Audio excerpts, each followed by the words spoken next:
की शुरुआत करने जा रहे हैं और जिस चैप्टर की हम लोग शुरुआत करने जा रहे हैं वह चैप्टर है चैप्टर नंबर 5। और चैप्टर नंबर 5 में जो हम लोगों को पढ़ना है वह आपको 1857 का विद्रोह, 1857 का विद्रोह।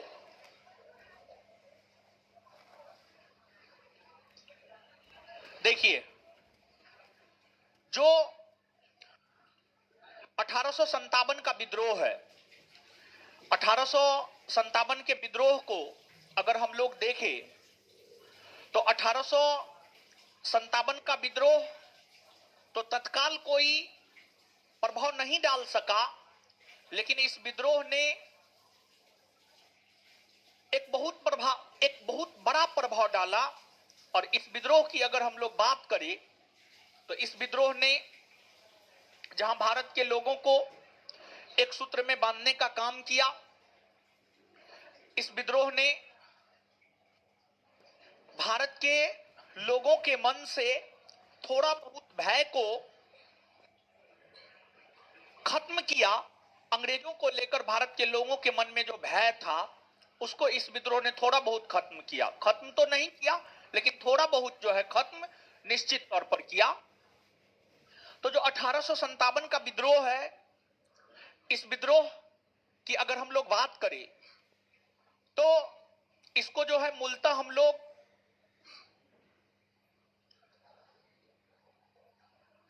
चार भाग में बांटकर पढ़ेंगे। एक तो सबसे पहला है विद्रोह का स्वरूप या प्रकृति, विद्रोह का स्वरूप या प्रकृति। फिर दूसरा है विद्रोह का प्रसार और नेतृत्वकर्ता, प्रसार नहीं, इसके बाद दूसरा होगा विद्रोह का कारण, दूसरा होगा आपको विद्रोह का कारण, विद्रोह किस वजह से हुए, विद्रोह किस वजह से हुए। और फिर तीसरा होगा आपको प्रसार और नेतृत्वकर्ता, प्रसार और नेतृत्वकर्ता, प्रसार और नेतृत्वकर्ता। और फिर चौथा होगा असफलता के कारण और परिणाम, असफलता के कारण और परिणाम। आखिरकार यह विद्रोह असफल हुआ, असफल होने के बाद इसके जो कुछ परिणाम है उस परिणाम को हम लोगों को देखना है। तो 1857 के विद्रोह को यही चार भाग में बांट करके हम लोग पढ़ेंगे। सबसे पहले इसके स्वरूप प्रकृति को देखेंगे, फिर विद्रोह के कारण को देखेंगे, विद्रोह किस कारण से हुए हैं, फिर प्रसार और नेतृत्वकर्ता को देखेंगे, और फिर यह विद्रोह भारतीयों के संदर्भ में असफल रहा है तो भारतीयों के संदर्भ में जो असफल रहा है और इसके जो परिणाम निकल करके सामने आए हैं इसकी चर्चा हम आपके साथ करेंगे। इस विद्रोह से संबंधित जो सबसे महत्वपूर्ण चीज है, इस विद्रोह से संबंधित जो सबसे महत्वपूर्ण चीज है जो आपको निश्चित तौर पर याद रखना चाहिए और जहां से निश्चित तौर पर प्रश्न पूछे जाते हैं वह है आपको प्रसार और नेतृत्वकर्ता। वह क्या है? आपको प्रसार और नेतृत्वकर्ता। मतलब 1857 के विद्रोह को किस क्षेत्र से किसने नेतृत्व किया, साथ ही साथ इस विद्रोह को किस क्षेत्र में किस व्यक्ति ने दबाया, यह सब चीज जो है परीक्षा के लिहाज से सबसे ज्यादा महत्वपूर्ण होता है। और जो 1857 का विद्रोह है, 1857 के विद्रोह को अगर हम लोग देखें तो इस विद्रोह का प्रभाव सिर्फ भारत में ही नहीं बल्कि इस विद्रोह का प्रभाव जो है भारत के बाहर भी देखने को मिलता है। इस विद्रोह का प्रभाव भारत के बाहर भी देखने को मिलता है और बहुत सारी बातें ऐसी होंगी इस विद्रोह से संबंधित जो आप नहीं जानते होंगे, जो आप पहली बार जानेंगे। और जहां तक नोट की सवाल है, नोट में एक भी एरर नहीं है, एक भी एरर थ्योरी में नहीं हो सकता है, समझ गए? एक भी एरर थ्योरी में नहीं हो सकता है, इस बात का हम पूर्णतः भरोसा दे सकते हैं आपको। एक तनिक भी एरर नहीं हो सकता। वर्ड मिस्टेक हो सकता है, हर्षिकार के जगह दुर्गीकार, दुर्गीकार के जगह हर्षिकार, लेकिन आपको डाटा में कोई एरर नहीं है, ठीक है? डाटा में कोई एरर नहीं है। और 1 2 3 4 तक जो है हम बिना करेक्शन का आपको दे दिए थे, जिस वजह से एरर रह गया था। लेकिन इतना भरोसा देते हैं, आगे जब भी आपको 5वां चैप्टर या इसके बाद का नोट मिलेगा, उसमें एक भी तनिक भी एरर आपको देखने को नहीं मिलेगा, ठीक है। और बहुत सारी बातें जो है आपको एकदम नया नया मिलेगा। अगर आप नोट लिए होंगे, नोट अगर आप पढ़े होंगे तो आपको पता चल गया होगा। अब देखिएगा 1857 के विद्रोह के स्वरूप या प्रकृति,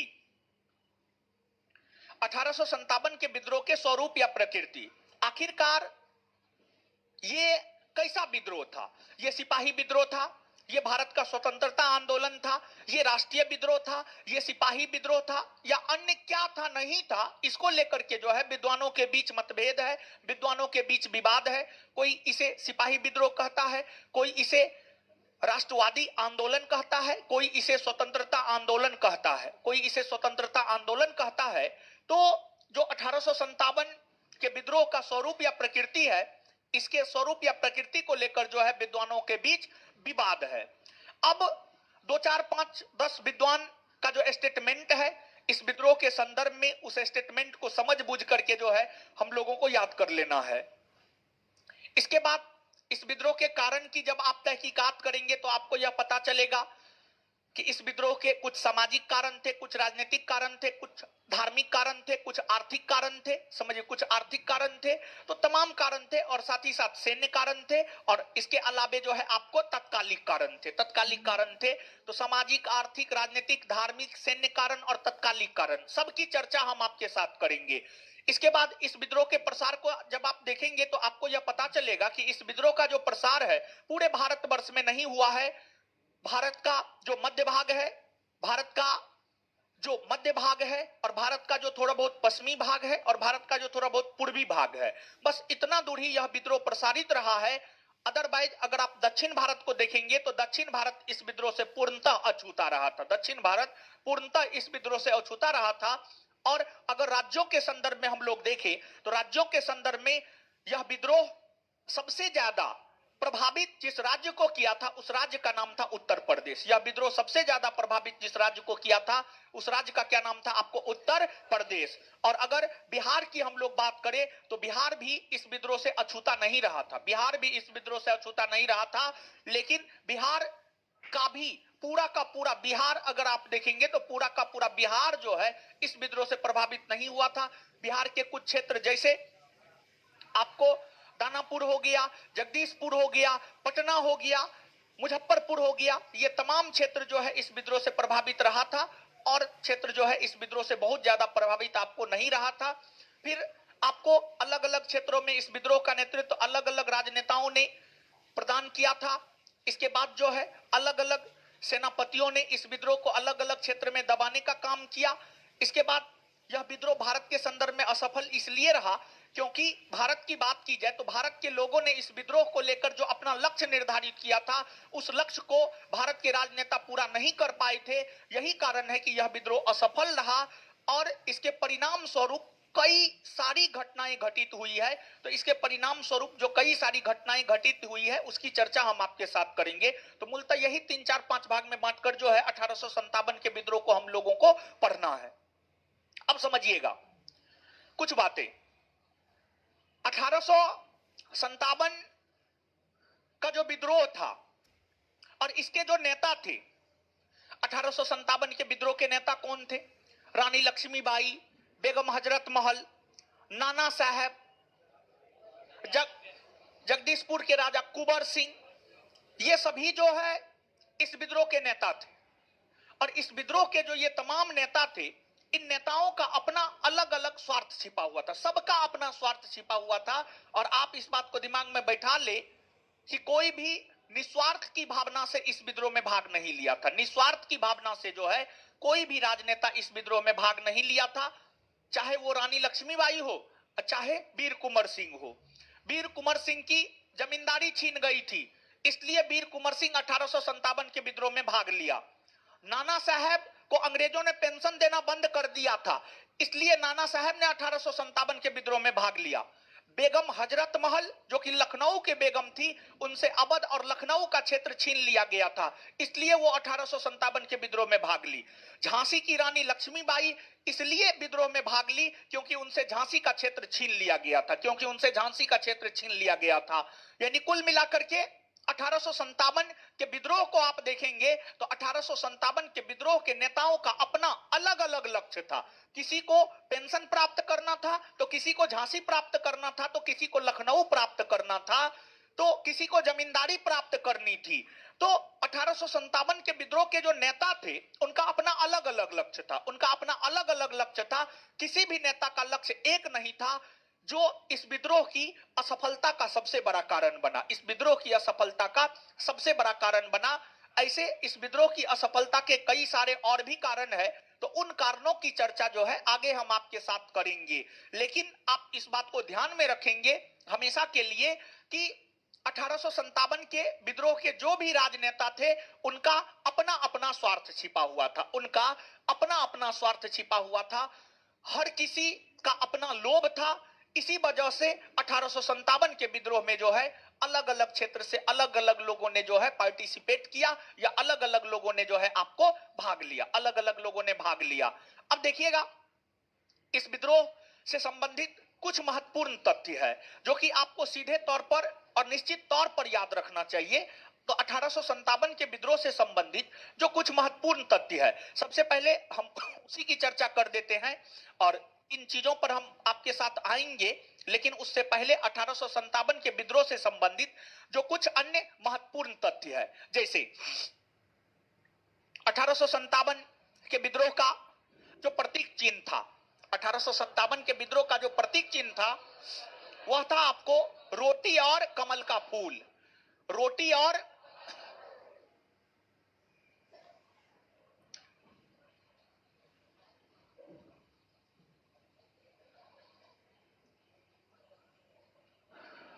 कमल का फूल, रोटी और कमल का फूल।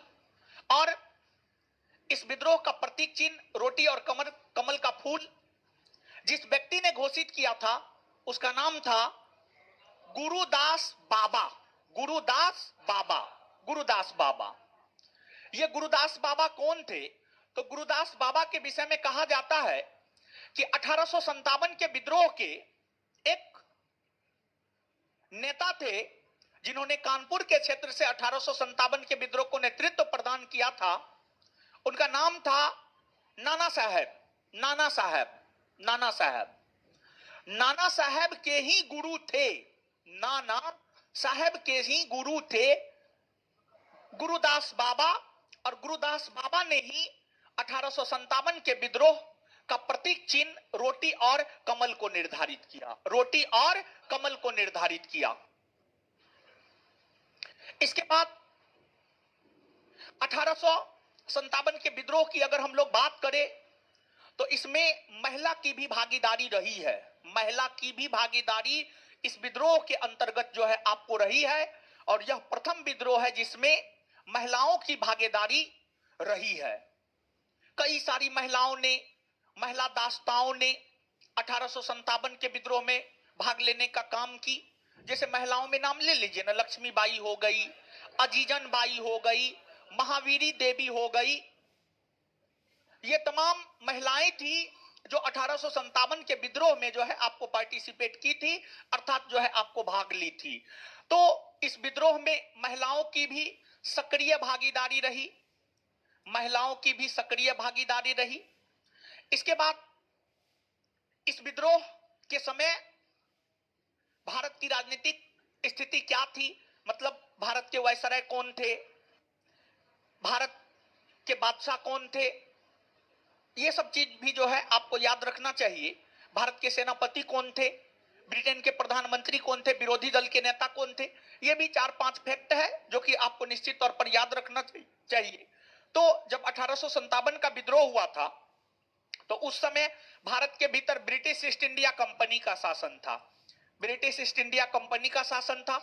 और कंपनी के शासन के अंतर्गत भारत के गवर्नर जनरल हुआ करते थे, उनका नाम था लॉर्ड कैनिंग, लॉर्ड कैनिंग। और इस विद्रोह के होने तक भारत में मुगलों का शासन था। इस विद्रोह के होने तक भारत में मुगलों का शासन था, भारत में मुगलों का शासन था।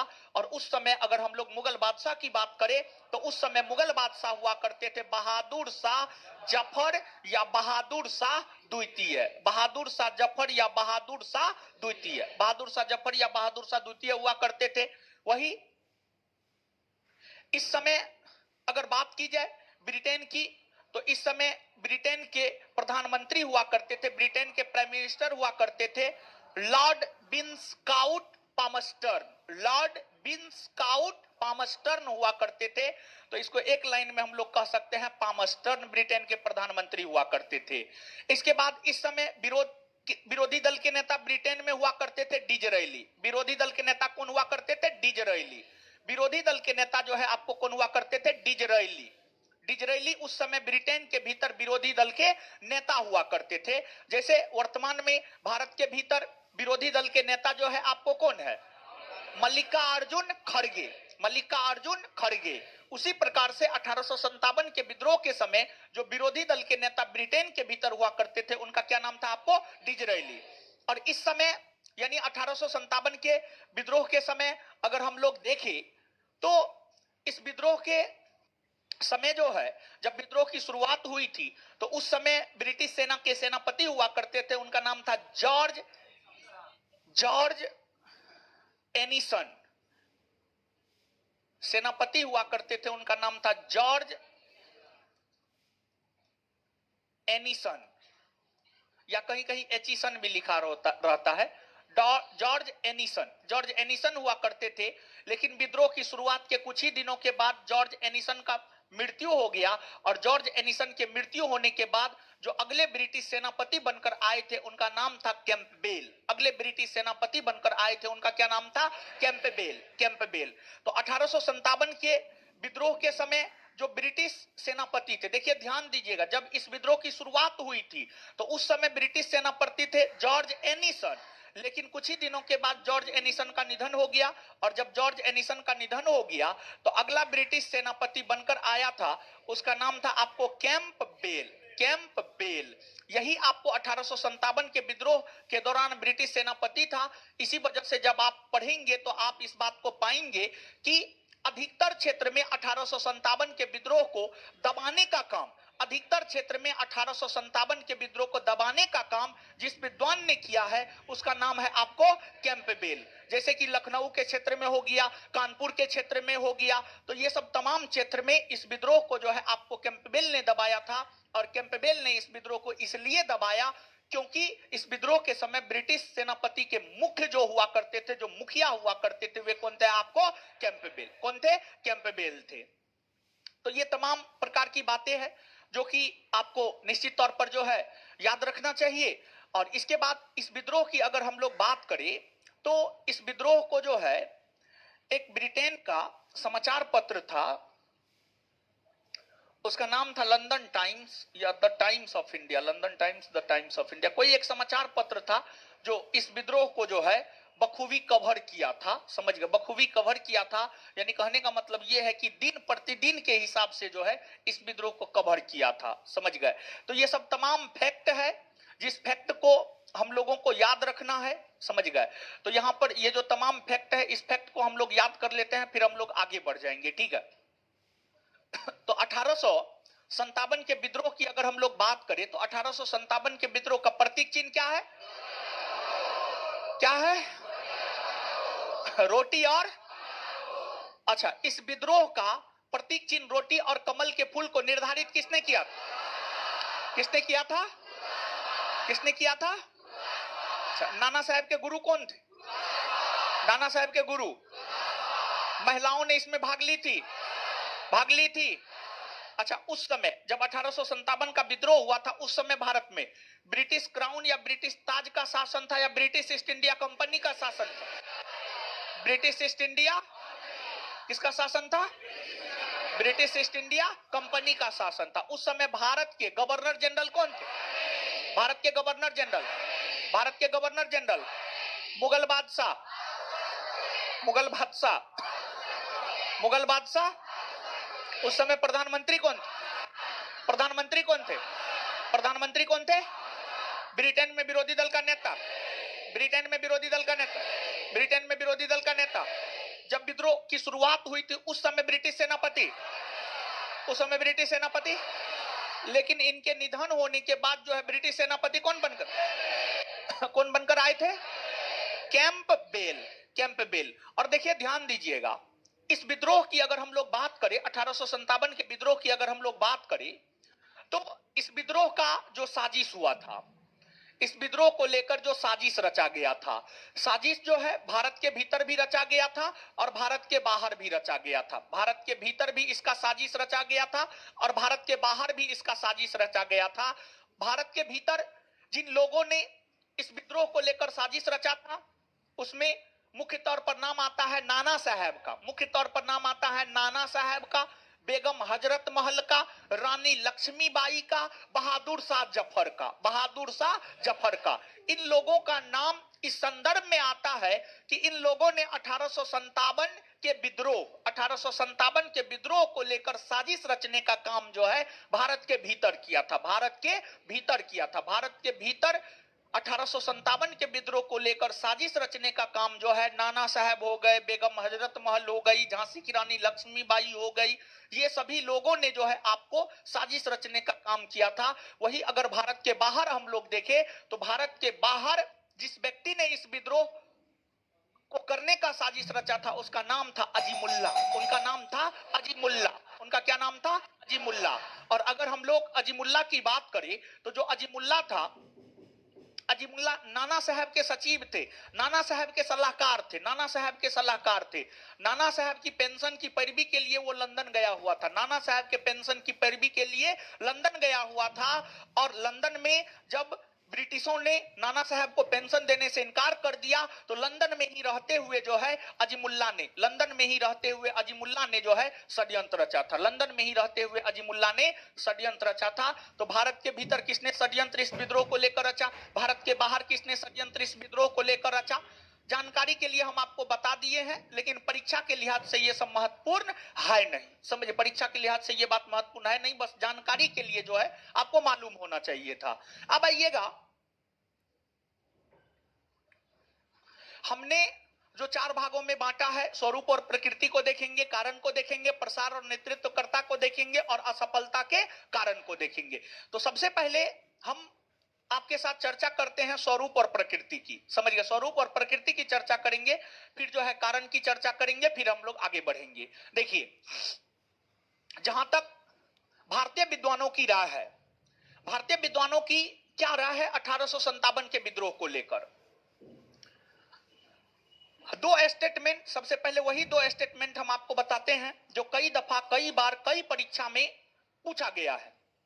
एक विद्वान है, उनका नाम है बीडी सावरकर, एक विद्वान है, उनका नाम है बीडी सावरकर, बीडी सावरकर। अगर हम लोग बीडी सावरकर की बात करें तो बीडी सावरकर का यह मानना है कि जो 1857 का विद्रोह है यह सुनियोजित ढंग से किया गया प्रथम स्वतंत्रता संग्राम है। बीडी सावरकर का यह मानना है कि जो 1857 का विद्रोह है यह सुनियोजित ढंग से किया गया प्रथम स्वतंत्रता संग्राम है, प्रथम स्वतंत्रता संग्राम है। बीडी सावरकर ने 1857 के विद्रोह को प्रथम स्वतंत्रता संग्राम की संज्ञा दी है, प्रथम स्वतंत्रता संग्राम की संज्ञा दी है। क्वेश्चन बैंक पलट करके देखेंगे, कई दफा, कई बार, कई परीक्षा में यह प्रश्न जो है आपको पूछ दिया गया है। इसके बाद एक भारतीय विद्वान हुआ करते थे आरसी मजूमदार, आरसी मजूमदार। अगर हम लोग आरसी मजूमदार की बात करें तो जो आरसी मजूमदार थे उनका मानना था कि यह ना तो प्रथम, ना राष्ट्रीय और ना स्वतंत्रता आंदोलन है। आरसी मजूमदार का मानना था कि यह ना तो प्रथम, ना राष्ट्रीय और ना स्वतंत्रता आंदोलन है, और ना स्वतंत्रता आंदोलन है, और ना स्वतंत्रता आंदोलन है। यह मानना था आपको आरसी मजूमदार का, आरसी मजूमदार का मानना था। देखिए, जब 1857 के विद्रोह के विषय में लिखा जाना था तो सबसे पहले आरसी मजूमदार को ही सरकारी इतिहासकार बनाया गया। लेकिन आरसी मजूमदार जो है एक तरफ झुक करके, यानी उनका एक विचारधारा की ओर झुकाव था। आरसी मजूमदार का एक विचारधारा की ओर झुकाव था, इसलिए बाद में जाकर 1857 के विद्रोह के सरकारी इतिहासकार के पद से इन्हें हटा दिया गया और फिर 1857 के विद्रोह का सरकारी इतिहासकार बनाया गया एसएन सेन को। एसएन सेन को बनाया गया। एसएन सेन जो है 1857 के विद्रोह के सरकारी इतिहासकार बने। एसएन सेन 1857 के विद्रोह के जो है सरकारी इतिहासकार बने। और एसएन सेन की अगर बात की जाए तो एसएन सेन के द्वारा एक पुस्तक भी इसके ऊपर लिखी गई है और एसएन सेन के द्वारा 1857 के विद्रोह के ऊपर जो पुस्तक लिखी गई है उसका नाम है 1857। उसका क्या नाम है? 1857। 1857 यानी 1857 ही जो है उसका नाम है। उसका नाम क्या है आपको? 1857 है। और एसएन सेन का स्टेटमेंट इसलिए भी महत्वपूर्ण हो जाता है क्योंकि एसएन सेन इस विद्रोह के सरकारी इतिहासकार थे, इसलिए उनका स्टेटमेंट जो है आपको महत्वपूर्ण हो जाता है। एसएन सेन ने इस विद्रोह को लेकर क्या कहा है? तो एसएन सेन ने इस विद्रोह को लेकर यह कहा है कि जो कुछ धर्म के लिए शुरू हुआ था, जो कुछ धर्म के लिए शुरू हुआ वह भारत के स्वतंत्रता आंदोलन पर जाकर खत्म हुआ। वह भारत के स्वतंत्रता आंदोलन पर जाकर खत्म हुआ। यानी इन्होंने यह कहा कि जो 1857 का विद्रोह है उसकी शुरुआत धर्म को लेकर हुआ था। उसकी शुरुआत जो है धर्म को लेकर हुआ था, धर्म को लेकर हुआ था। और बात भी सही है, 1857 के विद्रोह के जो तत्कालिक कारण है, आगे जब जाकर के आप पढ़ेंगे तो आपको यह पता चलेगा कि 1857 के विद्रोह का तत्कालिक कारण यह है कि चर्बी युक्त कारतूस वाले एनफील्ड राइफल को शामिल किया गया। चर्बी युक्त कारतूस वाले एनफील्ड राइफल को शामिल किया गया। कारतूस के ऊपर मोटी खोल थी, उस मोटी खोल में गाय और सुअर की चर्बी मिली हुई थी और यह अंग्रेजों का षड्यंत्र था, अंग्रेजों का साजिश था। अंग्रेज भारत के लोगों के धर्म को नष्ट करना चाहता था, इसी वजह से उस कारतूस के ऊपर मोटी खोल लगाया। उस मोटी खोल में जो है गाय और सुअर की चर्बी जानबूझकर मिलाया और जांच हुआ है, इसका बशर्ते जांच हुआ है और यह पाया गया है कि यह सत्य है। समझ गए? यह सत्य है कि गाय और सुअर की चर्बी जो है मिली हुई थी। तो अंग्रेजों की यह मंशा थी कि भारत के लोगों के धर्म को नष्ट कर दे, और अगर भारत के लोगों के धर्म को नष्ट कर देंगे तो भारत के लोग निश्चित तौर पर ईसाई धर्म को कबूल कर लेंगे। भारत के लोग निश्चित तौर पर ईसाई धर्म को कबूल कर लेंगे, ईसाई धर्म को कबूल करेंगे। क्योंकि अंग्रेजों का लक्ष्य बाद में, जब अंग्रेज भारत आया था तो उसका लक्ष्य था भारत में व्यापार करना। फिर बाद में अंग्रेजों का लक्ष्य हो गया भारत में शासन प्रशासन करना, और फिर बाद में अंग्रेजों का लक्ष्य हो गया भारत का ईसाईकरण करना। भारत का ईसाईकरण करना। जैसे जैसे अंग्रेज भारत में अपना समय गुजारता गया, उसका लक्ष्य भी अलग अलग परिवर्तित होते गए। जैसे कि आप करते हैं, जैसे 11-12 का बच्चा जो है सबसे पहले वो अपना लक्ष्य बनाएगा IIT, समझ गए? IIT। लेकिन धीरे धीरे AIEEE पे आ जाएगा और धीरे धीरे ITI पे आ जाएगा, समझ गए? तो बात ये हो जाता है। तो उसी प्रकार से, लेकिन अंग्रेज ऐसा नहीं था। अंग्रेज अपने लक्ष्य को हमेशा आगे बढ़ाता गया। एक लक्ष्य को अचीव किया, दूसरे लक्ष्य को अचीव किया, तीसरा, अपना लक्ष्य जो है धीरे धीरे अंग्रेज आगे बढ़ाता गया। तो अंग्रेजों का लक्ष्य यह था कि भारत का ईसाईकरण करना है, और भारत का ईसाईकरण करने हेतु ही अंग्रेजों ने ऐसा जानबूझ करके किया, समझ गए? ये प्रमाणित हो चुका है, ये बात जो है आपको प्रमाणित हो चुका है। तो इसलिए एसएन सेन ने यह लिखा कि इस विद्रोह की शुरुआत धर्म को लेकर हुआ था। अंग्रेज भारत के लोगों के धर्म को नष्ट करना चाहता था, इसी को लेकर इस विद्रोह की शुरुआत हुई। भले ही धर्म को लेकर इस विद्रोह की शुरुआत हुई हो, लेकिन 1857 के विद्रोह के राजनेता जब आपस में एक दूसरे से मिले, एक दूसरे से वार्ता किए, एक दूसरे से बात किए, तो उन्हें पता चला कि हम सभी के दुख का कारण एकमात्र अंग्रेज है। हम सभी के दुख का कारण एकमात्र अंग्रेज है। अंग्रेज ही हम लोगों को दुख दे रहा है। नाना साहब को पता चला कि अंग्रेज ही हमारा पेंशन रोक दिया है। कुंवर सिंह को पता चला अंग्रेज ही हमारी जमींदारी ले ली है। रानी लक्ष्मीबाई को पता चला अंग्रेज ही हमारा झांसी का क्षेत्र ले लिया है, बेगम हजरत महल को पता चला अंग्रेज ही हमारा अवध का क्षेत्र, लखनऊ का क्षेत्र ले लिया है। तो ये सब राजनेता जब मिले ना, तो सभी आपस में वार्तालाप किए, तो पता चला हम सभी के दुख का कारण सिर्फ और सिर्फ अंग्रेज है। हम सभी के दुख का कारण कौन है? सिर्फ और सिर्फ अंग्रेज है। तो इन सभी ने यह तय किया कि इस अंग्रेज को ही भारत से बाहर कर देना है, इस अंग्रेज को ही भारत से बाहर कर देना है।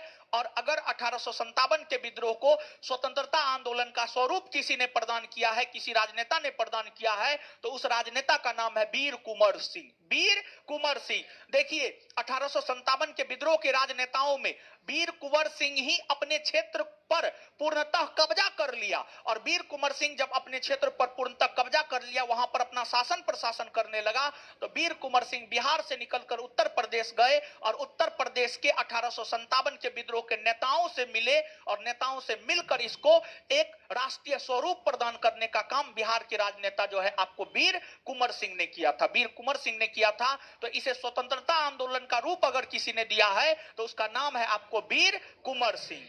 तो एसएन सेन ने इस विद्रोह के स्वरूप या प्रकृति को लेकर सबसे बेहतर विचार दिया है, सबसे बेहतर विचार दिया है, सबसे संतुलित विचार दिया है कि इस विद्रोह की शुरुआत धर्म को लेकर हुआ था, लेकिन इसका अंत जो है भारत के स्वतंत्रता आंदोलन के तौर पर हुआ है। इसके बाद पंडित नेहरू है, पंडित जवाहरलाल नेहरू है। पंडित जवाहरलाल नेहरू की हम लोग बात करें तो जो पंडित नेहरू है, पंडित नेहरू का मानना था कि यह राष्ट्रीय विद्रोह नहीं था, क्योंकि इस समय तक भारत में राष्ट्रवाद का विकास नहीं हुआ था। यह राष्ट्रीय विद्रोह नहीं था क्योंकि इस समय तक भारत में राष्ट्रवाद का विकास नहीं हुआ था। फिर एक विद्वान है रामविलास शर्मा, उनका मानना है कि यह एक प्रकार की जनक्रांति थी, यह एक प्रकार की जनक्रांति थी। ये तो भारतीय विद्वान है, भारतीय विद्वानों की अपनी अलग अलग राय है। तो मूल तौर पर जो है ये जो तीन विद्वान है, ऐसे तो नोट में 5-6 भारतीय विद्वान का मत दिया हुआ है, लेकिन मूल तौर पर जो ये तीन विद्वान है, इन तीन विद्वानों के मत को निश्चित तौर पर याद रखना है कि इन तीन विद्वानों ने 1857 के विद्रोह को लेकर क्या विचार प्रकट किया है। इन तीनों विद्वानों के अनुसार किस प्रकार का स्वरूप या प्रकृति 1857 के विद्रोह का रहा है, इसको आप याद रखिएगा। इसके अलावे अगर आप अंग्रेजों की बात करें तो अंग्रेजों ने इस विद्रोह को कमतर करके आंका, कमतर करके आंका, कमतर करके दिखाया। जैसे कि जॉन सीले हुआ करते थे, जॉन मार्लेसन हुआ करते थे, ट्रेबिलियन हुआ करते थे। इन सभी अंग्रेज विद्वानों की माने तो इन सभी अंग्रेज विद्वानों के अनुसार जो है यह एक प्रकार का सिपाही विद्रोह था। यह क्या था? एक प्रकार का सिपाही विद्रोह, यह एक प्रकार का सिपाही विद्रोह था। फिर इसके बाद जो है एक अंग्रेज विद्वान था डिजरेली, जो कि ब्रिटेन के भीतर जो है आपको विरोधी दल का नेता भी था। डिजरेली का मानना था कि 1857 का विद्रोह जो है एक प्रकार का राष्ट्रीय विद्रोह था। 1857 का विद्रोह क्या था? एक प्रकार का राष्ट्रीय विद्रोह। 1857 का विद्रोह एक प्रकार का राष्ट्रीय विद्रोह था, ऐसा आपको डिजरेली का मानना था। फिर आपको एक अंग्रेज विद्वान है, उसका नाम है T R. Holmes. T R. Holmes, T R. Holmes की हम लोग बात करें तो टी.आर. होम्स का मानना था कि यह सभ्यता एवं बर्बरता के बीच का युद्ध है, यह सभ्यता एवं बर्बरता के बीच का युद्ध है, बर्बरता के बीच का युद्ध है। टी.आर. होम्स यहां पर सभ्यता शब्द का प्रयोग जो है इंग्लैंड के लिए कर रहा था, ब्रिटेन के लिए कर रहा था, ब्रिटेन वासी के लिए कर रहा था, और बर्बरता शब्द का प्रयोग भारत के लोगों के लिए कर रहा था, भारत के लिए कर रहा था। यानी टी.आर. होम्स का अपना मानना यह था कि जो है ब्रिटिश लोग सभ्य है, वे भारतीयों को सभ्य बनाने आया है, लेकिन भारत के लोग बर्बर हैं, उनको कुछ भी अता पता है नहीं, वो सभ्य बनना ही नहीं चाहते हैं। हम उसको सभ्य बना रहे हैं, लेकिन वो सभ्य बनना ही नहीं चाहता है, इसलिए जो है वे लोग विद्रोह कर रहे हैं, इसलिए वे लोग विद्रोह कर रहे हैं। तो टी.आर. होम्स की अगर हम लोग माने तो टी.आर. होम्स का यह मानना था कि यह सभ्यता एवं बर्बरता के बीच का युद्ध है। फिर आपको एक विद्वान है, उनका नाम है आपको L.E.R. Reach, L.E.R. रीज, रीज, L.E.R. रीज, L.E.R. रीज की हम माने तो इनका मानना था कि यह ईसाइयों के खिलाफ एक षड्यंत्र है, यह ईसाइयों के खिलाफ एक षड्यंत्र है, यह ईसाइयों के खिलाफ एक षड्यंत्र है, ऐसा जो है आपको L.E.R. रीज का मानना था। इसके बाद एक विद्वान हुए, उनका नाम था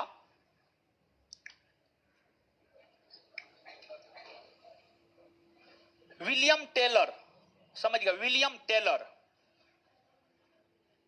उनका मानना था कि यह विद्रोह जो है हिंदू और मुसलमानों का अंग्रेजों के खिलाफ एक युद्ध है, या अंग्रेजों के खिलाफ एक षड्यंत्र है, अंग्रेजों के खिलाफ एक षड्यंत्र है। तो कुल मिलाकर के अगर आप देखेंगे तो 1857 के विद्रोह के स्वरूप या प्रकृति को लेकर अलग अलग विद्वानों की अलग अलग राय है, लेकिन आखिरकार हम इसे क्या मानेंगे? हम सिपाही विद्रोह मानेंगे, हम क्रांति मानेंगे, हम भारत का प्रथम स्वतंत्रता आंदोलन मानेंगे, या कुछ और मानेंगे? समझ गए? तो इसमें जो है आप जब नोट पलटेंगे तो नोट में जो है आप आ जाएंगे पेज नंबर 118 पर। पेज नंबर 118 पर, पेज नंबर 118 पर आ जाएंगे। पेज नंबर 118 में आप देखेंगे टोटल 14 विद्वान का मत दिया हुआ है, 14 विद्वान का मत दिया हुआ है, लेकिन उसमें आप टिक करेंगे 2,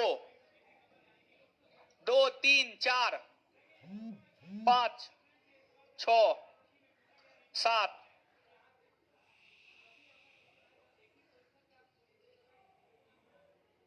2, 3, 4, 5, 6, 7, 9, 10, 9, 10, 11, बस हो गया। 9, 10, 11 आए? नहीं मिला आप लोग को? नहीं मिला? हाँ, तो नहीं मिला तो हम क्या करें? 2, 3, 4, 5, 6, 7, 9, 10, 11 बस हो गया। तो टोटल स्टेटमेंट 14 दिए हैं, जिसमें याद रखना है 1, 2, 3, 4, 5, 6, 7, 8, 9। 9 को याद रखना है, 5 को याद आपको नहीं रखना है। ठीक है, आइए 1 मिनट में इसको याद कर लेते हैं हम लोग। ठीक है, आइए तो याद करते हैं।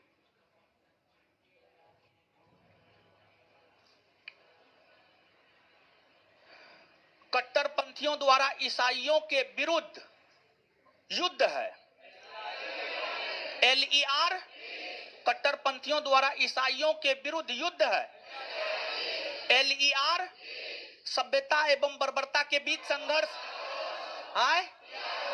सभ्यता एवं बर्बरता के बीच संघर्ष। TR, भारत का प्रथम स्वतंत्रता संग्राम।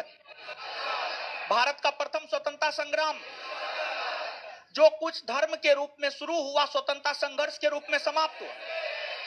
डॉक्टर एसएन तथाकथित प्रथम राष्ट्रीय संग्राम ना तो पहला ही, ना राष्ट्रीय तथा ना ही स्वतंत्रता संग्राम।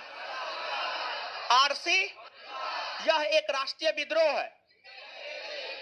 बेंजामिन डिजरेल, यह एक राष्ट्रीय विद्रोह है। यह एक राष्ट्रीय विद्रोह है। हिंदू मुस्लिम षड्यंत्र है। जेम्स ऑट्रम और डब्ल्यू, जेम्स ऑट्रम और डब्ल्यू, जेम्स ऑट्रम और डब्ल्यू, बर्बरता और सभ्यता के विरुद्ध युद्ध। बर्बरता और सभ्यता के विरुद्ध युद्ध। बर्बरता और सभ्यता के बीच युद्ध। आगे 1857 केवल एक सैनिक विद्रोह था जिसका तत्कालिक कारण चर्बी युक्त कारतूस था। P. रॉबर्टसन। P. रॉबर्टसन। 1857 केवल एक सैनिक विद्रोह था जिसका तत्कालिक कारण चर्बी युक्त कारतूस था। किसने कहा? P. रॉबर्टसन। बस इतना विद्वान के विचार को जो है आप निश्चित तौर पर याद रखिएगा। परीक्षा में पूछेगा तो यही 7-8 को पूछेगा, इतना आप याद रख लीजिएगा। ऐसे 14 विद्वान का जो है आपको विचार दिया हुआ है। ठीक है, नोट जो है एप्लीकेशन पर रात में ही अपलोड करवा दिए थे और टेलीग्राम चैनल पर भी हम रात में ही दे दिए थे। टेलीग्राम चैनल पर भी हम रात में ही दे दिए थे। 12 पता नहीं कितना बजे दिए, 11-12 बजे दिए, आज अब भी दिए। ठीक है, चलिए तो अब आइएगा यहां पर। तो 1857 के विद्रोह के स्वरूप या प्रकृति आपने देखा कि 1857 के विद्रोह को लेकर किस विद्वान ने क्या कहा, क्या नहीं कहा।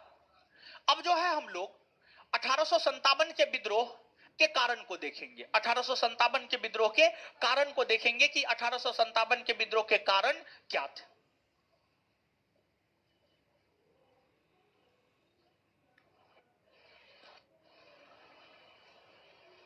देखिए, जब आप कारण की बात करेंगे तो यहां पर जो है एक सामाजिक कारण, सामाजिक कारण, दूसरा आपको धार्मिक कारण, राजनीतिक कारण,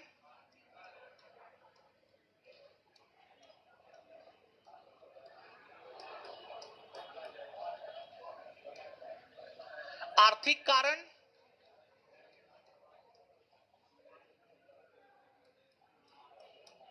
और सैन्य कारण। सैन्य कारण 1857 के विद्रोह के कारण में सामाजिक कारण, आर्थिक कारण, राजनीतिक कारण, आर्थिक कारण और सैन्य कारण। देखिए,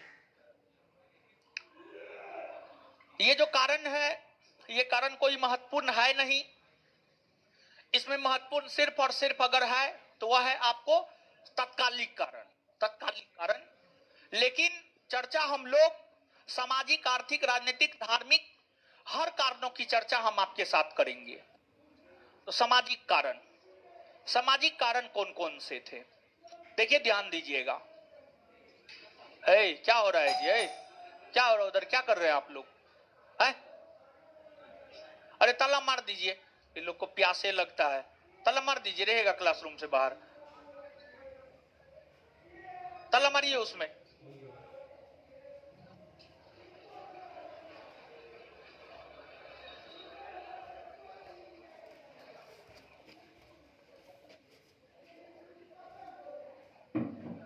चलिए आइएगा, सामाजिक कारण।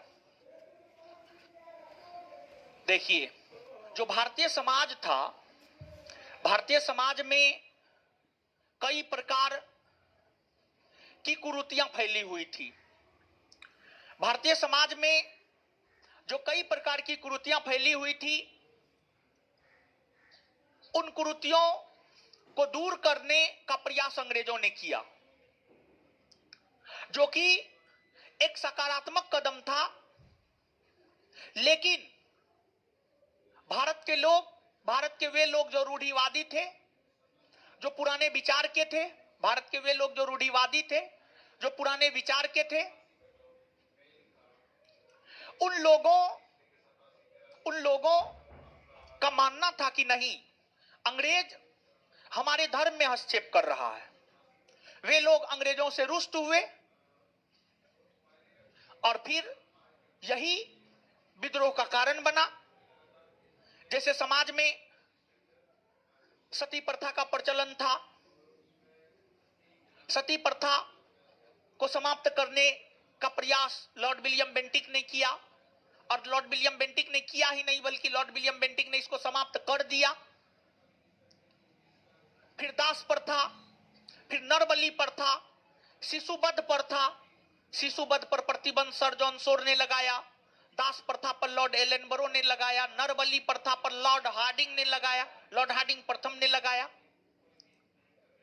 तो भारतीय समाज में प्रचलित जो ये तमाम प्रथाएं थी, भारतीय समाज में प्रचलित जो ये तमाम प्रथाएं थी, इन तमाम प्रथाओं के ऊपर प्रतिबंध जो गवर्नर जनरल और वायसराय के द्वारा लगाए गए, इसने भारत के लोगों को विद्रोह करने को आतुर किया, भारत के लोगों को विद्रोह करने को आतुर किया। यही आपको सामाजिक कारण के अंतर्गत आता है। इसके बाद अगर आप धार्मिक कारण पर आएंगे, धार्मिक कारण पर आएंगे तो आपको यह पता चलेगा कि एक एक्ट पारित हुआ था 1813 में।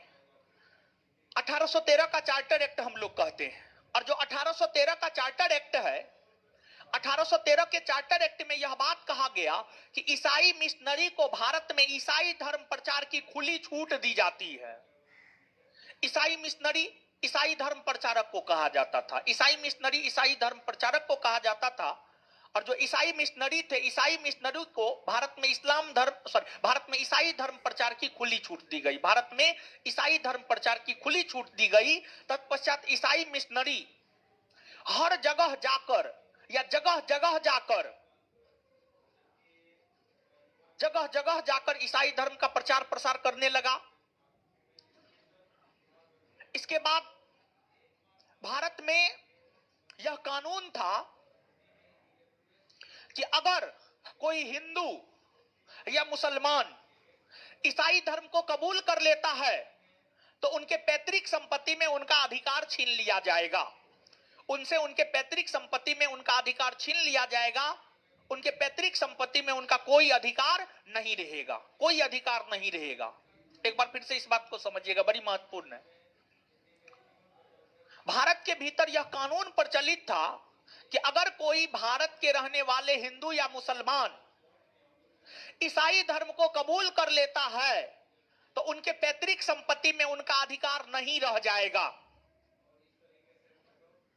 जिस कारण भारत के लोग ईसाई धर्म को कबूल नहीं कर रहे थे, जिस कारण भारत के लोग ईसाई धर्म को कबूल नहीं कर रहे थे, तो अंग्रेजों ने यह सोचा क्यों ना एक नया कानून लाए जिसके तहत यह प्रावधान कर दे कि अगर कोई भारतीय हिंदू या मुसलमान ईसाई धर्म को कबूल करता भी है फिर भी उसके पैतृक संपत्ति में उसका अधिकार बना रहेगा, फिर भी उसके पैतृक संपत्ति में उसका अधिकार बना रहेगा। इसी को लेकर 1850 ईस्वी में एक धार्मिक अयोग्यता अधिनियम 1850 में पारित किया गया, या इसी को लेक्स लॉकी कानून भी कहा जाता है। लेक्स लॉकी कानून भी कहा जाता है। 1850 में जो धार्मिक अयोग्यता अधिनियम पारित किया गया उसी को लेक्स लॉकी कानून भी कहा जाता है। और इस कानून में यह प्रावधान किया गया कि अब 1850 के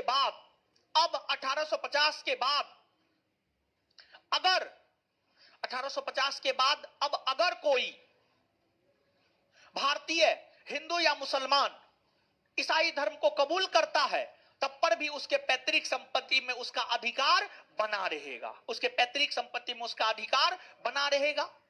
तो अब भारत के लोगों को लगने लगा कि धर्म परिवर्तन करने के बाद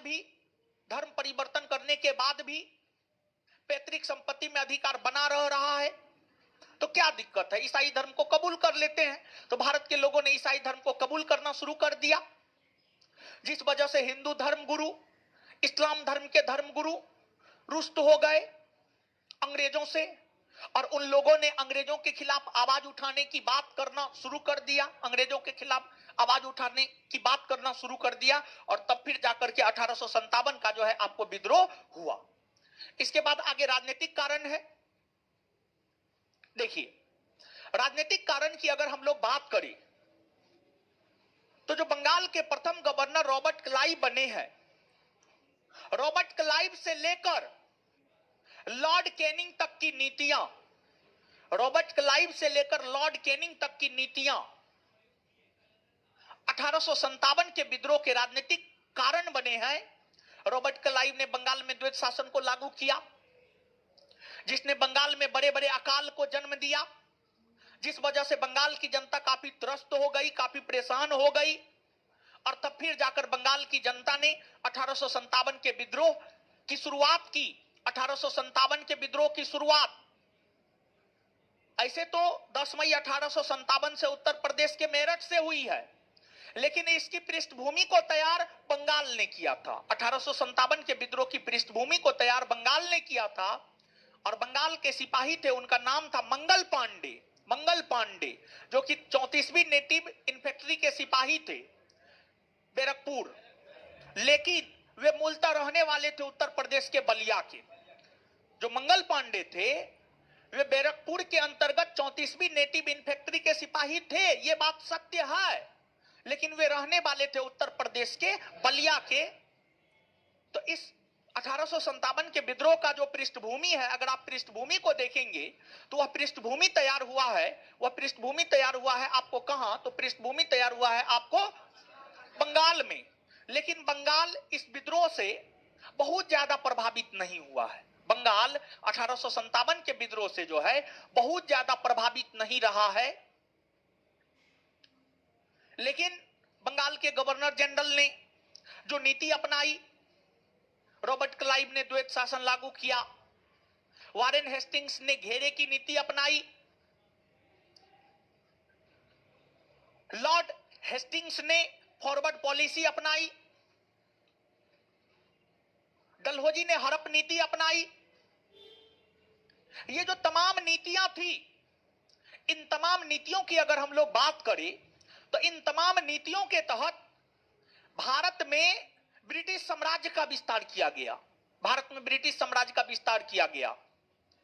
जैसे घेरी की नीति के तहत वारेन हेस्टिंग्स ने भारत में ब्रिटिश साम्राज्य का विस्तार किया, फॉरवर्ड पॉलिसी के तहत लॉर्ड हेस्टिंग्स ने भारत में ब्रिटिश साम्राज्य का विस्तार किया, सहायक संधि के तहत लॉर्ड वेलेजली ने भारत में ब्रिटिश साम्राज्य का विस्तार किया, हड़प नीति के तहत लॉर्ड डलहौजी ने भारत में ब्रिटिश साम्राज्य का विस्तार किया। राजा महाराजाओं से, भारत के राजा महाराजाओं से क्षेत्र छीन लिया, उनका अपना क्षेत्र छीन लिया, तो स्वाभाविक सी बात है भारत के राजा महाराजा अंग्रेजों से तो खुश होंगे नहीं। तो भारत के जितने भी राजा महाराजाओं से,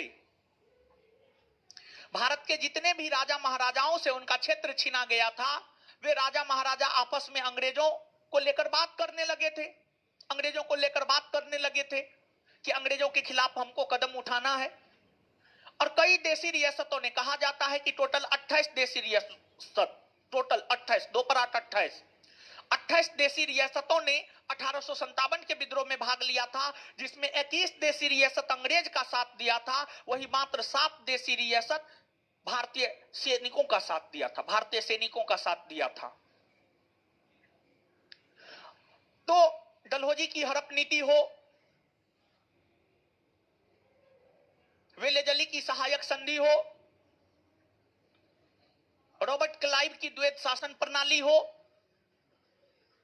इन सभी नीतियों ने कहीं ना कहीं अंग्रेजों के प्रति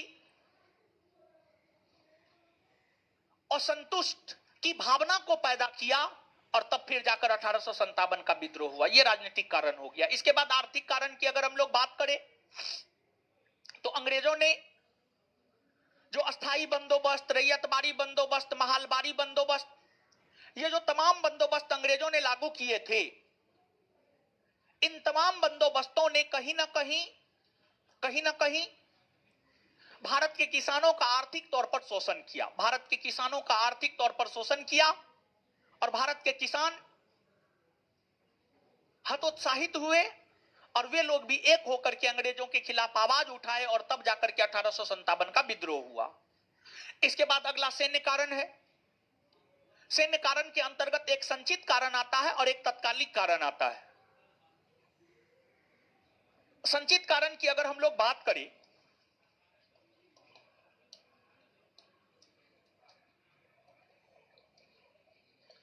तो आपको 1857 के विद्रोह के पहले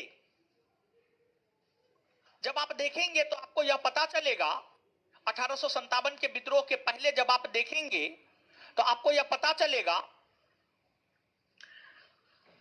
कि उस समय जो ब्रिटिशों की सेना थी, जो अंग्रेजों की सेना थी, जो ब्रिटिशों की सेना थी, जो अंग्रेजों की सेना थी, अंग्रेजों की सेना में 5 भारतीय सैनिक हुआ करता था और 1 ब्रिटिश सैनिक हुआ करते थे।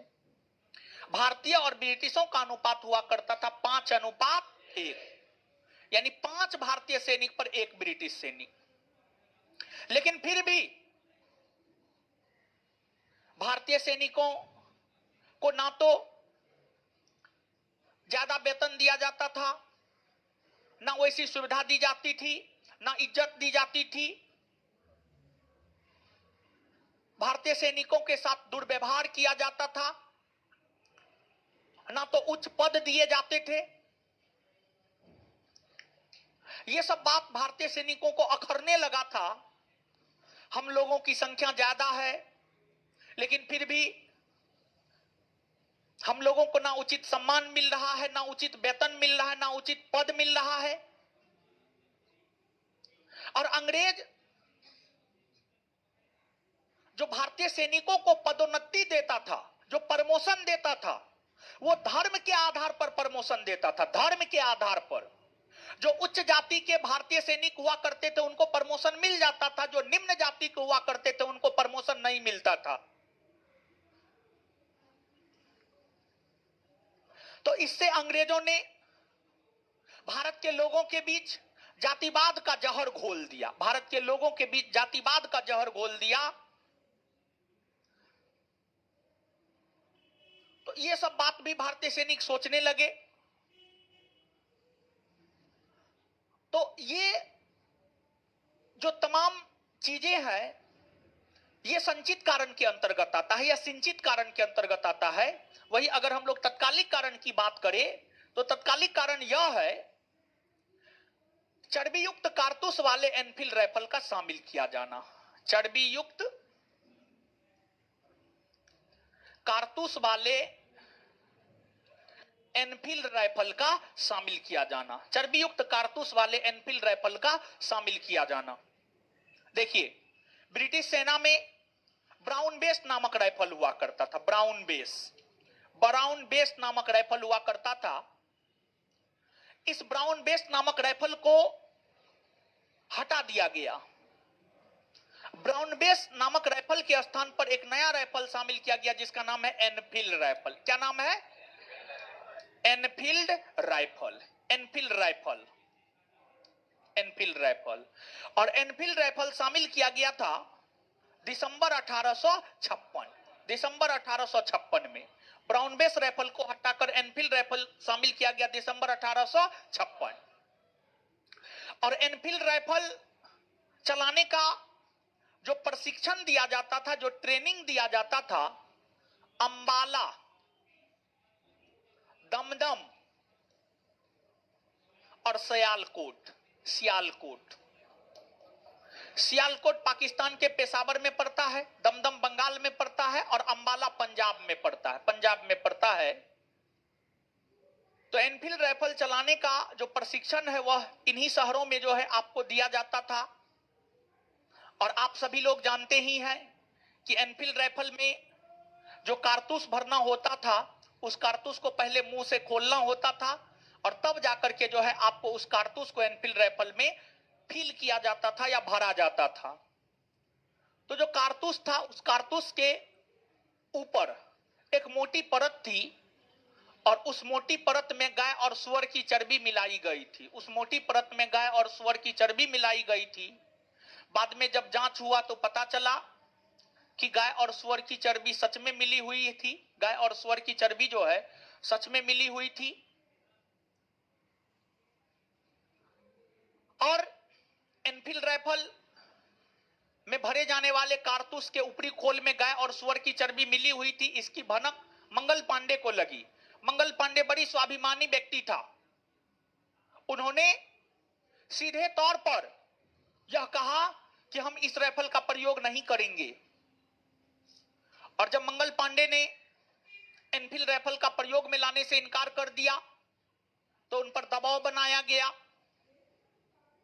और उसी दबाव के कारण, उसी प्रेशर के कारण मंगल पांडे ने अपने बड़े अधिकारी जनरल ह्यूडसन और जनरल बाग की गोली मारकर हत्या कर दी। मंगल पांडे के ऊपर जब एनफील्ड राइफल का प्रयोग करने का दबाव बनाया गया तो उसी दबाव के कारण जो है मंगल पांडे ने 29 मार्च 1857 को अपने बड़े अधिकारी जनरल ह्यूडसन और जनरल बाग की गोली मारकर हत्या कर दी। जनरल ह्यूडसन और जनरल बाग की गोली मारकर हत्या कर दी। और जब मंगल पांडे, ह्यूडसन और बाग की गोली मारकर हत्या कर दिया तो फिर मंगल पांडे को गिरफ्तार कर लिया गया। मंगल पांडे को पकड़ लिया गया और मंगल पांडे को पकड़कर 8 अप्रैल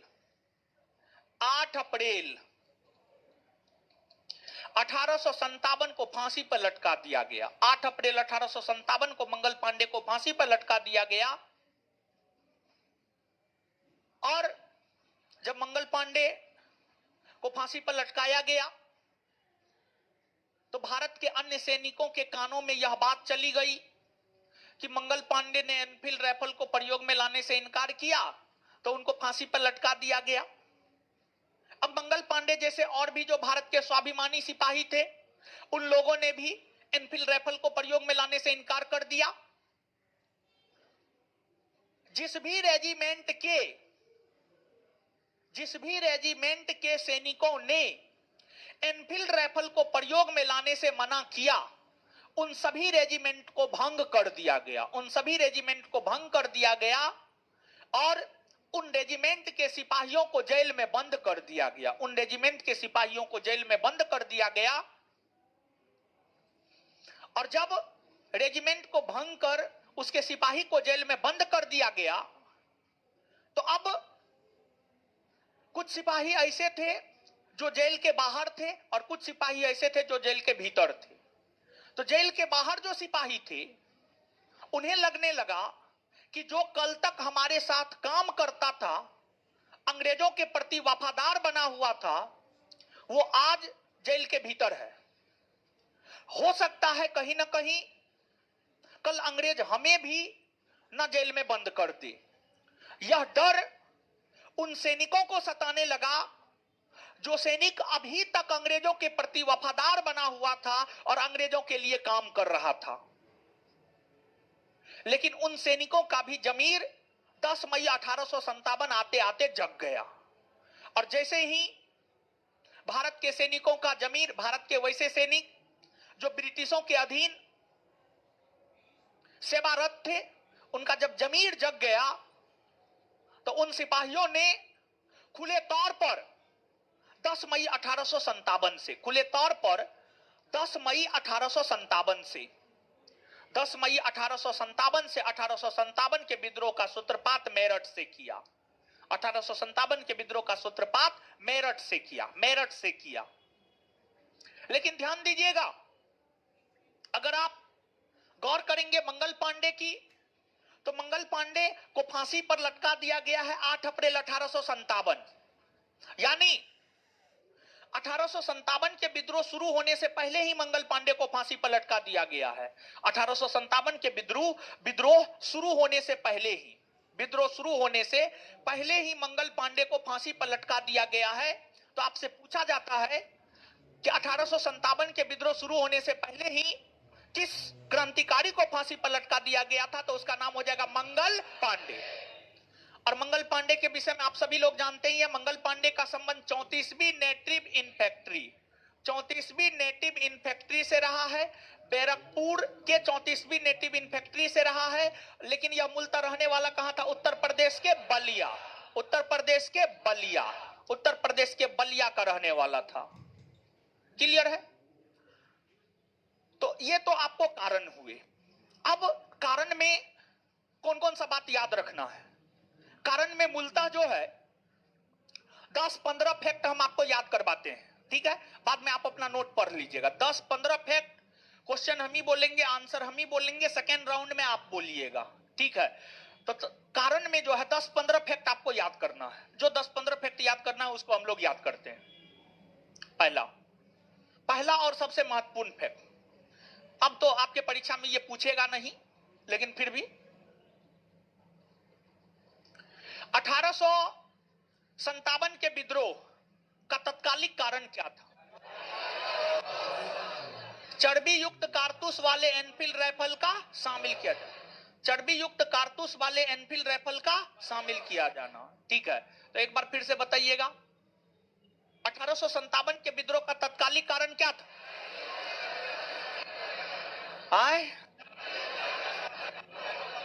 आप लोग तो इस अवस्था में है, लगता है आप लोग को पहुंचाना पड़ेगा कहीं, ठीक है? बोलिए, मुंह से आवाज निकालिए, ठीक है?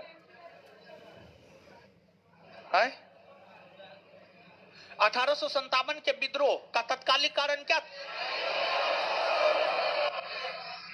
अच्छा, एक बात बताइए, जो एनफील्ड राइफल है उसको शामिल कब किया गया? दिसंबर 1800। एनफील्ड राइफल को शामिल कब किया गया? दिसंबर 1856। अच्छा, एनफील्ड राइफल को किस राइफल के स्थान पर शामिल? किस राइफल के स्थान पर? किस राइफल के स्थान पर? अच्छा, एनफील्ड राइफल को चलाने का प्रशिक्षण कहां कहां दिया जाता? अंबाला, दमदम और एनफील्ड राइफल को चलाने का ट्रेनिंग कहां कहां दिया जाता था? अंबाला, दमदम और सियालकोट। इसके बाद जो है, सर्वप्रथम किस भारतीय सिपाही ने एनफील्ड राइफल को प्रयोग में लाने से मना किया? मंगल पांडे मूलतः कहां का रहने वाला? उत्तर प्रदेश के बलिया का रहने वाला था। लेकिन इसका संबंध कौन नेटिव इन्फेंट्री से? बैरकपुर के 34वीं नेटिव इन्फेंट्री। मंगल पांडे का संबंध किस नेटिव इन्फेंट्री से? बैरकपुर के 34। मंगल पांडे ने अपने किस दो बड़े अधिकारी की हत्या कर? ह्यूडसन और मंगल पांडे ने अपने कौन से दो बड़े अधिकारी की हत्या कर दी? ह्यूडसन और मंगल पांडे ने ह्यूडसन और बाग की हत्या कब की?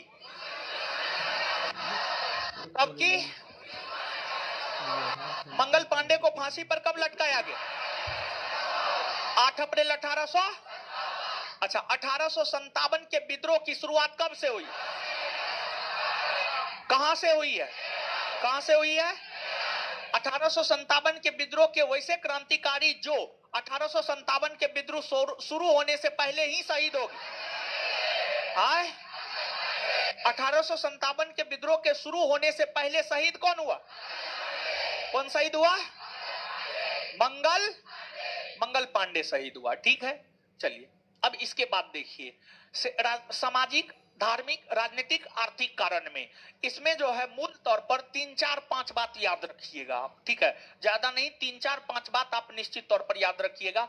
और जो 3, 4, 5 बात है जो कि आपको निश्चित तौर पर याद रखने चाहिए, वो कौन कौन सी है सुनिए। देखिए, आपको जो है, एगो है धार्मिक अयोग्यता कानून 1850 में पारित हुआ, जिसे लेक्स लॉकी कानून भी कहा जाता है। लेक्स लॉकी कानून भी कहा जाता है। तो यहां पर इस बात को याद रखना है कि धार्मिक अयोग्यता कानून पारित कब हुआ है? तो 1850। धार्मिक अयोग्यता कानून पारित कब हुआ है? धार्मिक अयोग्यता कानून पारित कब हुआ? 1800। धार्मिक अयोग्यता कानून पारित कब हुआ? 1800। अब इसमें है क्या? धार्मिक अयोग्यता कानून या लेक्स लॉकी कानून ने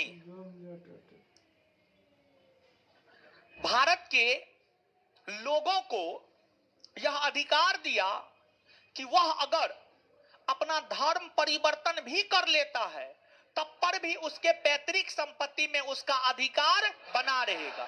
तब पर भी उसके पैतृक संपत्ति में उसका अधिकार बना रहेगा। तो किस कानून ने भारत के लोगों को यह अधिकार दिया कि अगर वो धर्म परिवर्तन भी कर लेता है तो उनके पैतृक संपत्ति में उनका अधिकार बना रहे? क्या?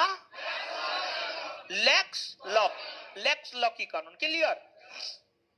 इसके बाद देखिए, हम आपको बताए हैं तीसरा चैप्टर में गवर्नर जनरल जब हम आपको पढ़ा रहे थे तो उसमें हम आपको यह बात बताए थे कि जो है आपको 1824 में बैरकपुर के सिपाहियों ने बर्मा जाने के प्रश्न पर विद्रोह कर दिया, क्योंकि उस समय समुद्र पार कर विदेश जाना पाप था। समुद्र पार कर विदेश जाना क्या था? पाप था। तो भारत के सैनिक समुद्र पार कर विदेश जाना नहीं चाहता था।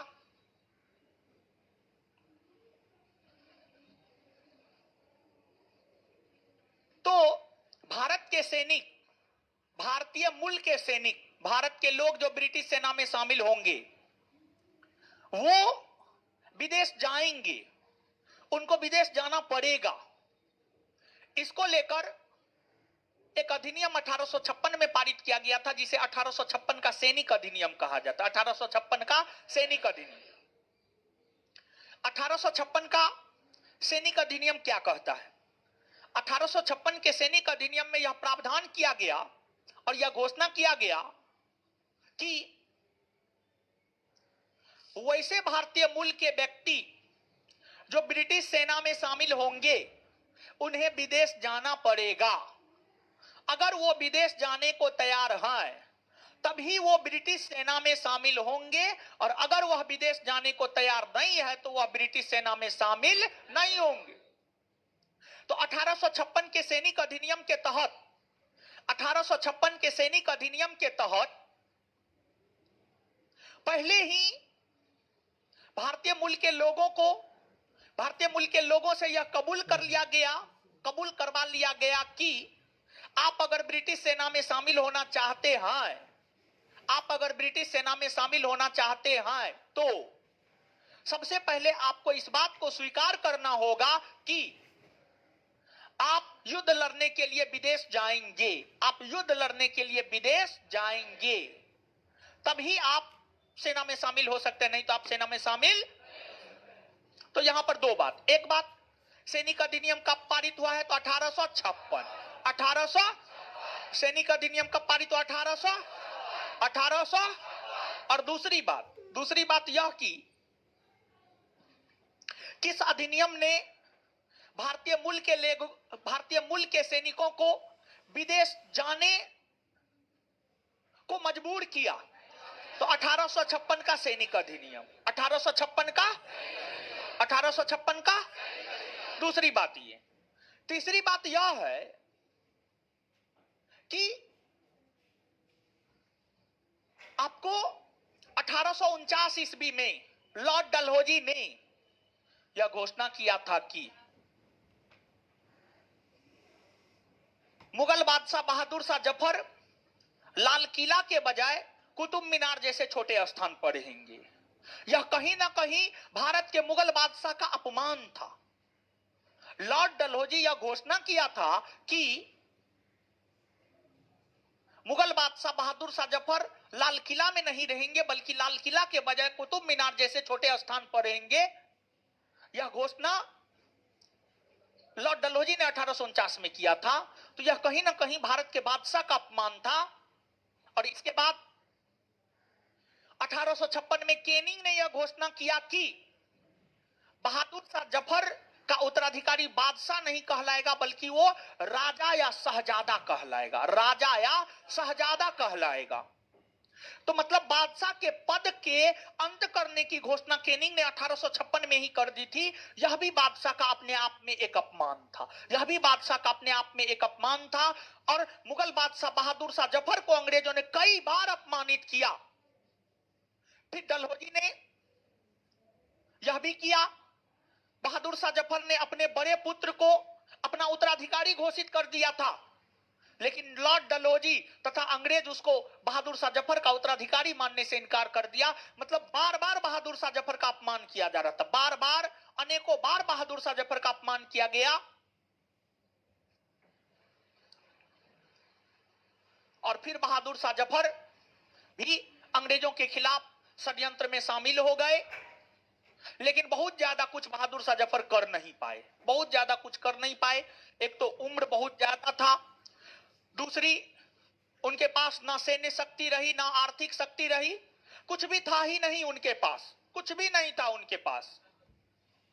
काफी कमजोर हो चुका था, हर रूप से कमजोर हो चुका था। सैन्य रूप से कमजोर था, आर्थिक रूप से कमजोर था, मानसिक रूप से कमजोर था, शारीरिक रूप से कमजोर था, हर रूप से बहादुर शाह जफर कमजोर हो चुका था। लेकिन अगर थोड़ा बहुत भी सैन्य रूप आर्थिक रूप से बहादुर शाह जफर मजबूत रहते तो 1857 के विद्रोह का परिणाम जो आज आपको देखने को मिलता है वैसा परिणाम आपको देखने को नहीं मिलता, कुछ और देखने को मिलता।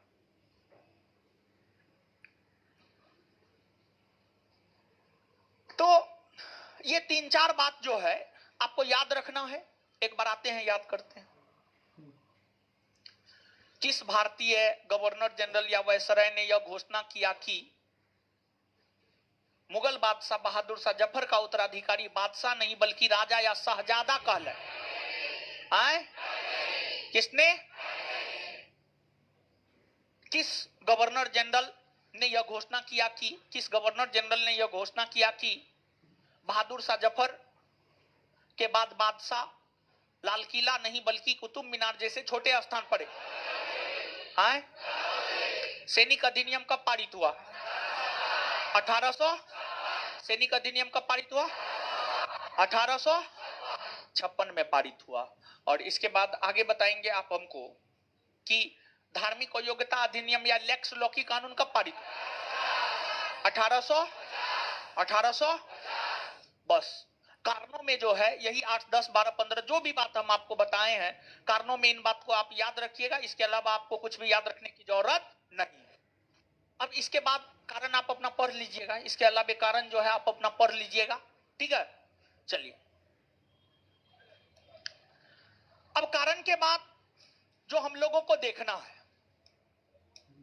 स्वरूप प्रकृति को देख लिए हैं, कारण देख लिए हैं। अब प्रसार और नेतृत्वकर्ता, प्रसार और नेतृत्वकर्ता को हम लोगों को देखना है। और सबसे ज्यादा महत्वपूर्ण यही है, प्रसार और नेतृत्वकर्ता।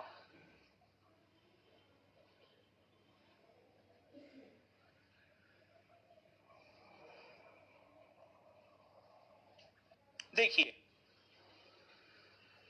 1857 के विद्रोह को अगर हम लोग देखें तो जो 1857 का विद्रोह है, इससे भारत का जो भाग प्रभावित रहा था वो ये एरिया था।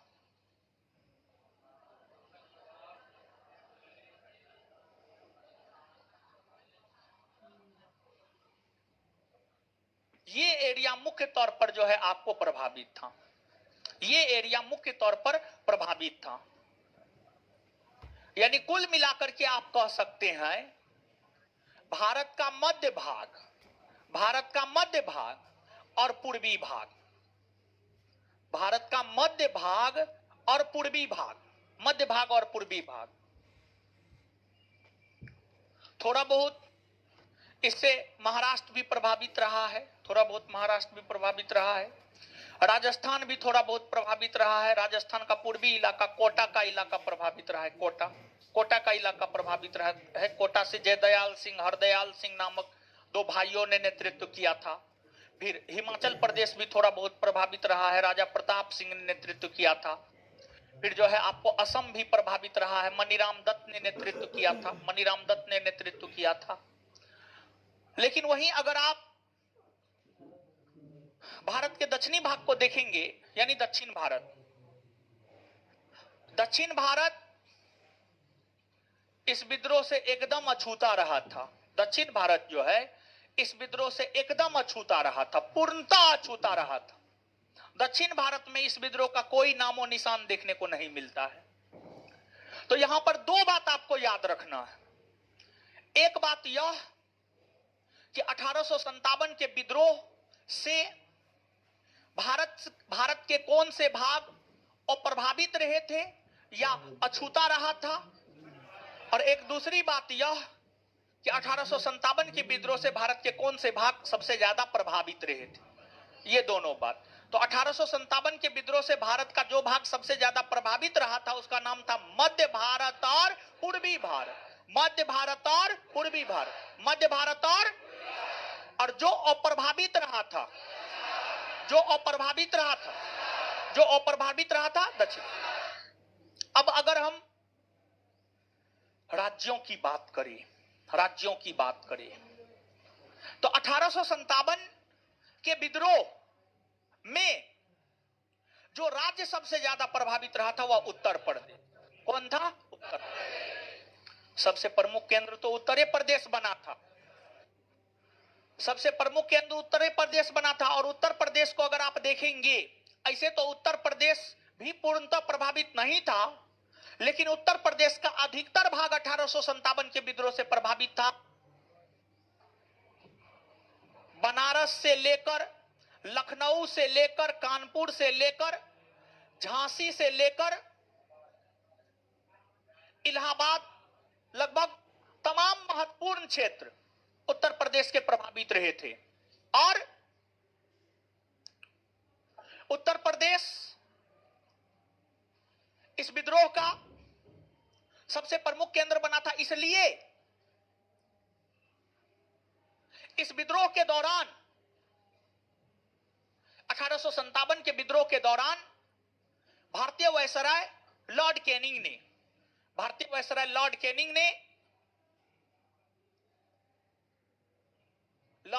ने आपातकालीन मुख्यालय, ब्रिटिशों का आपातकालीन मुख्यालय इलाहाबाद को बनाया। लॉर्ड कैनिंग ने आपातकालीन मुख्यालय किसे बनाया? इलाहाबाद को बनाया और इलाहाबाद को अपनी आपातकालीन मुख्यालय बनाकर यहीं से चारों क्षेत्रों में, इलाहाबाद से ही चारों क्षेत्रों में अपना ध्यान गराए रखा। और लॉर्ड कैनिंग की आप माने तो लॉर्ड कैनिंग ने एक स्टेटमेंट दिया है और उनका स्टेटमेंट यह था कि अगर इस विद्रोह में भारत के देशी रियासत के राजे महाराजे अंग्रेजों का साथ नहीं देता तो यह विद्रोह हवा का एक ऐसा तेज झोंका था जो अंग्रेजों को गंगा नदी से उठाकर सीधे टेम्स नदी पर फेंक देता। लॉर्ड कैनिंग ने यह स्टेटमेंट दिया है और लॉर्ड कैनिंग उस समय भारत के गवर्नर जनरल थे। तो लॉर्ड कैनिंग के इस स्टेटमेंट से क्या पता चलता है? लॉर्ड कैनिंग के इस स्टेटमेंट से यह पता चलता है कि इस विद्रोह ने काफी विकराल रूप धारण किया था। काफी जोर शोर से यह विद्रोह हुआ लेकिन इस विद्रोह का सबसे बड़ा जो कारण था, इस विद्रोह का सबसे बड़ा कारण यही था कि जो है आपको विद्रोही सैनिकों के बीच भी आपसी एकता नहीं थी। जहां एक तरफ कुछ सैनिक विद्रोह कर रहे थे तो वहीं दूसरी तरफ कुछ भारतीय सैनिक विद्रोह को दबाने में भाग ले रहे थे। जहां एक तरफ कुछ देशी रियासत के राजे महाराजे ब्रिटिशों का साथ दे रहा था तो वही कुछ देशी रियासत के राजे महाराजे विद्रोही सैनिकों का साथ दे रहा था। टोटल जो है 28 देशी रियासत ने विद्रोह में भाग लिया था कहा जाता है। 21 गो अंग्रेज का साथ दिया था और 7 गो भारतीयों का साथ दिया था। और जिन देशी रियासत के राजा महाराजाओं ने 1857 के विद्रोह में अंग्रेजों का सबसे ज्यादा साथ दिया है, हैदराबाद का निजाम, ग्वालियर का सिंधिया। और इन दोनों में भी अगर किसी ने सबसे ज्यादा साथ दिया तो उसका नाम है ग्वालियर का सिंधिया। इन लोगों ने काफी ज्यादा मदद किया। अब इस विद्रोह की अगर हम लोग बात करें तो आप इस बात से अवगत हैं कि 1857 के विद्रोह की शुरुआत 10 मई 1857 को हुई। विद्रोही सिपाही 11 मई को दिल्ली पहुंचे और दिल्ली में विद्रोह की शुरुआत 12 मई 1857 से हुआ। दिल्ली में विद्रोह की शुरुआत हुआ 12 मई 1857। कुछ बुक 11 मई 1857 लिखता है, कुछ बुक 12 मई 1857 लिखता है। 12 मई 1857 होगा। 12 मई 1857 होगा। तो अब प्रसार और नेतृत्वकर्ता को हम लोग देखेंगे, लेकिन उससे पहले एक दो बात। 1857 के विद्रोह के दौरान कैनिंग ने आपातकालीन मुख्यालय किसे बनाया? आपातकालीन मुख्यालय किसे बनाया? 1857 के विद्रोह में अंग्रेजों का साथ जिस देशी रियासत के राजे महाराजाओं ने सबसे ज्यादा दिया उसका क्या नाम? ग्वालियर का और हैदराबाद का। ग्वालियर का सिंधिया और हैदराबाद का। इन दोनों में भी सबसे ज्यादा साथ किसने दिया? सबसे ज्यादा साथ किसने दिया? किसने दिया? और जानते हैं विद्रोह को दबाने में अंग्रेजों का साथ नेपाल के राजा ने भी दिया था, जंग बहादुर थापा। नेपाल के राजा का नाम था जंग बहादुर थापा, उन्होंने भी साथ दिया था।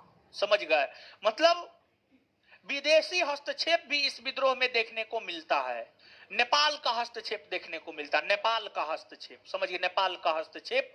तो 1857 के विद्रोह में, विद्रोह को दबाने में अंग्रेजों का साथ भारत के किस पड़ोसी देश ने दिया? भारत के किस पड़ोसी देश ने दिया? किसने दिया था? नेपाल ने। और नेपाल के किस सेनापति ने भाग लिया था? जंग बहादुर थापा। जंग बहादुर। और विद्रोह की शुरुआत 10 मई 1857 से हुई और ये विद्रोही 11 मई को दिल्ली पहुंचे। और दिल्ली से विद्रोह की शुरुआत कब से हुई माने? 12 मई 1800। तो देखिए अब इतना बात स्पष्ट हो गया। अब जो है हम लोग देखेंगे दिल्ली, दिल्ली, कानपुर, लखनऊ, अवध, झांसी, बिहार, फैजाबाद, अयोध्या, बनारस, इलाहाबाद, किस क्षेत्र से विद्रोह का नेतृत्व किसने किया और किस क्षेत्र में विद्रोह कितना दिन तक चला, किसने दबाया, इन चीजों को जो है आगे हम लोग देखेंगे। ठीक है, अगले क्लास में देखेंगे क्योंकि अब टाइम समाप्त होने वाला है। और दूसरी बात यह है कि होमवर्क भी पूछना है। ठीक है, होमवर्क भी पूछना है। चलिए अब इससे आगे अगले क्लास में। ठीक है, और देखिए एगो बात बता देते हैं, आप जब क्लास करने आते हैं तो क्लास करने से पहले एक बार नोट पढ़ के आइए और क्लास करने के बाद एक बार जाकर के नोट पढ़िए। ठीक है, क्लास करने के पहले एक बार नोट पढ़ के आइए और क्लास करने के बाद एक बार नोट पढ़िए। चलिए इससे आगे अगले क्लास में खत्म हो जाएगा ये। ठीक है, फिर क्वेश्चन आंसर करवा देंगे। क्या सब होमवर्क था?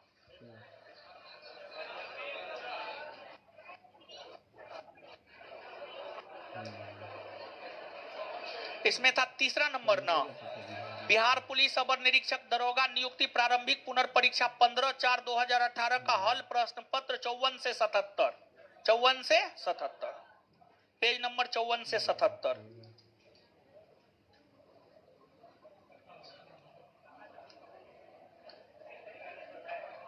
चलिए चश्मा वाली उठिए।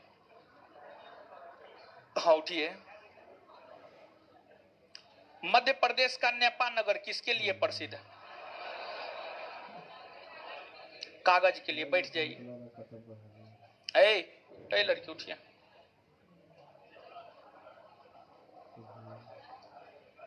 कौन सी विश्व निकाय 1920 ईस्वी में स्थापित हुई और 1946 ईस्वी में भंग हो गई?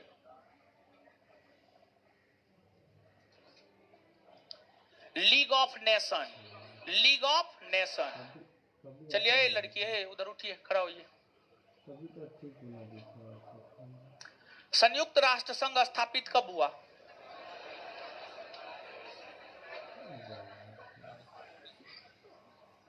क्या बोल रहे हैं? अब तो कुछ नहीं बोल रहे हैं, मत कुछ बोलिए। खड़ा होइए जी।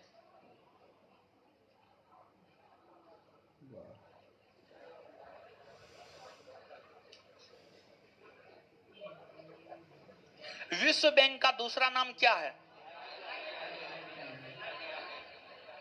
IMF, IBRD। आप नहीं बोले हैं, इधर खड़ा हो जाए।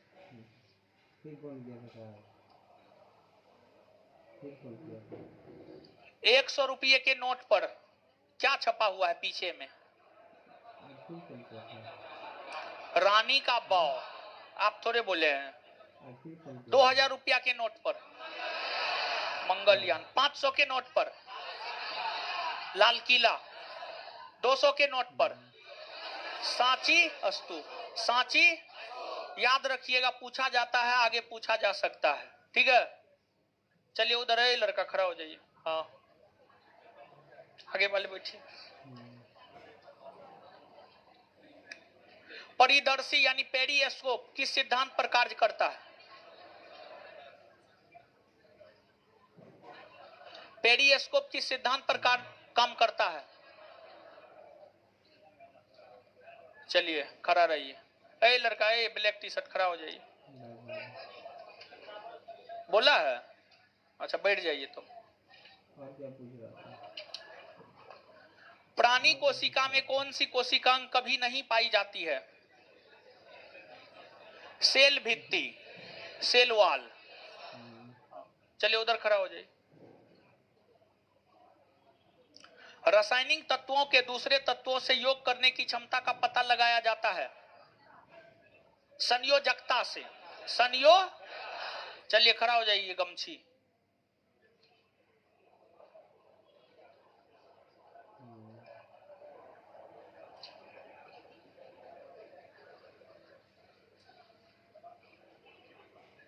जीवित कोशिकाओं की प्रक्रिया का नियंत्रित करती है।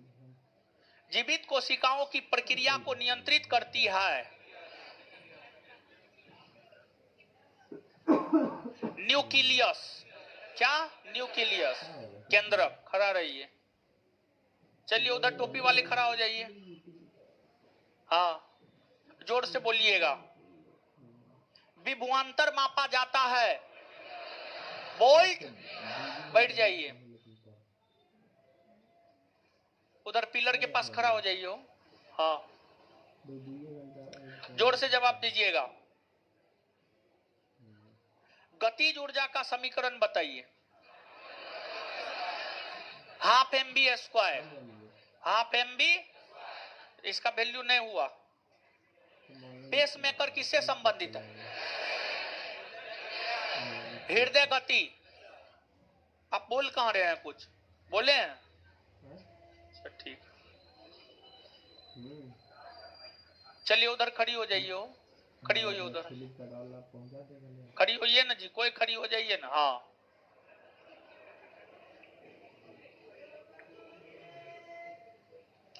खाने का सोडा है सोडियम कार्बोनेट या सोडियम बाइकार्बोनेट? Sodium bicarbonate. अच्छा इसका सूत्र बोलिए तो। NaHCO3। आप थोड़े बोले हैं? बोले हैं? बैठ जाइए।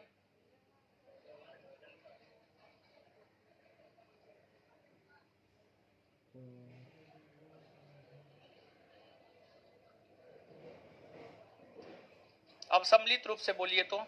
उच्चतम न्यायालय के न्यायाधीश का अवकाश ग्रहण की उम्र 65 वर्ष। भारत का प्रथम गवर्नर जनरल लॉर्ड विलियम। भारतीय संविधान के अनुसार संघ का कार्यकारी अध्यक्ष कौन होता है? राष्ट्रपति ना। पंचायती राज लागू कब किया गया? 1900।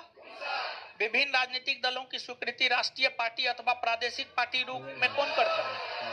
निर्वाचन। राज्यसभा के सदस्यों की अधिकतम संख्या 200। भारत के सुदूर पूर्व में जो देश सर्वाधिक लंबी सीमा बनाता है? म्यांमार ना। जो राज नहर सिंचाई पर सर्वाधिक आश्रित है? उत्तर प्रदेश ना। ग्रह जो सूर्य की परिक्रमा 88 दिन में करता है? बुध ना। चलिए इससे आगे सुनिए होमवर्क।